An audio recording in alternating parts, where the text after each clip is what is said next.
But there's this senator who is running this, the former senator running this securities firm that essentially stole billions of dollars of its clients' money. Nothing happened to him at all. You know, you have these banks. These banks are out there, you know, doing things that are obvious violation of the Foreign Corrupt Practices Act, things that are corrupt, you know, and nothing happens to them at all, you know.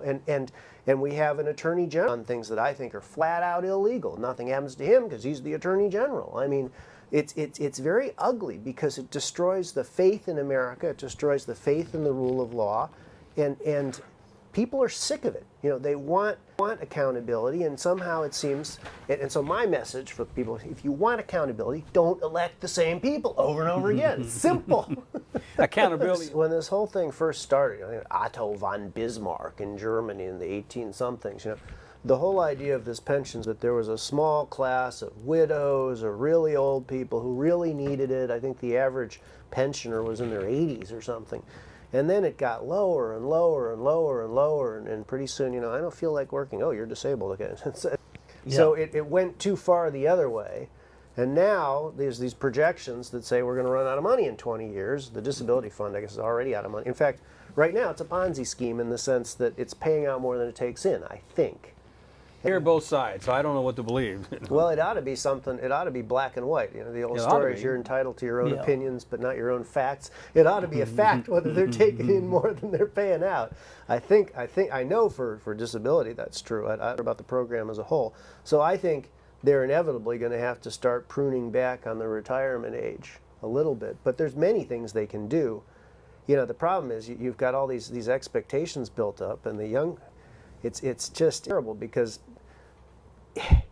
the people who are collecting now, who retire at these younger ages, are going to get paid out so much more than they paid in, and then the people who are coming up through the ranks, they're never going to get anything, you know, or anything like that.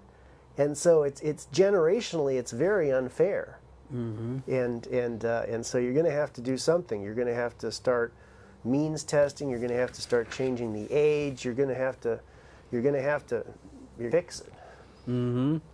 The Constitution says that the spending bills have to originate in the House. The House turns over every 2 years. When the country is going down the tubes, the fastest way to turn it around is to elect a new House, okay? The House comes out and it says, we're not paying for this thing, okay? This thing is a disaster. A month later, we knew they were right. It was completely not ready for prime time.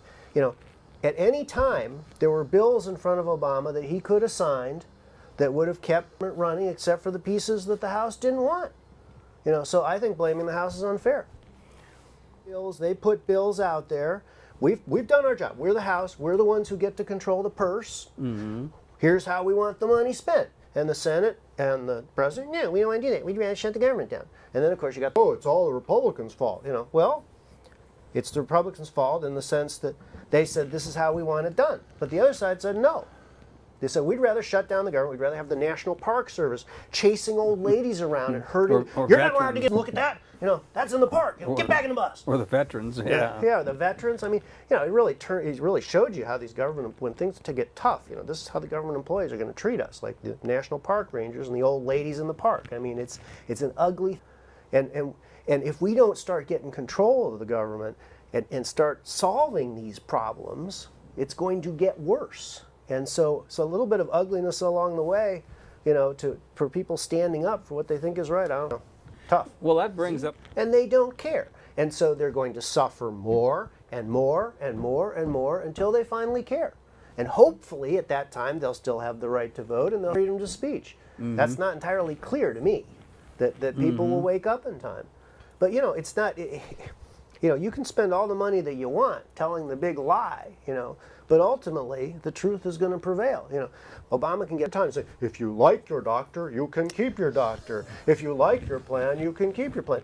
You know, but when they finally turn the thing on and millions of people lose their policies and their doctor, you know, everybody knows he's a liar, right? So it is the point where the government makes things so ugly and so unpleasant that people finally wake up and say, you know, maybe we don't want the same blow-dried meat puppets we've been electing all these years. Maybe we should elect the people who've been out there telling the truth all this time. And the problem with that is people don't have it last beyond the last thing the last thing that they bought. You know, people pay attention. You know, people pay attention when it's in their interest to pay attention. You know, you think about things like, how do you use Internet Explorer. How do you drive a car? Things that people do. You know, you don't even need schools for that. They go out and they learn it. You know, I mean, think it's cultural. It's everybody wanted to know how to surf on the internet, so they all learned how to use all these programs that wasn't in the schools. That people just learned it themselves because they wanted. And when the proverbial stuff hits the fan, and people wake up and recognize that their government has gone insane and is flying the plane into the ground, they will wake up. Usually to do with money.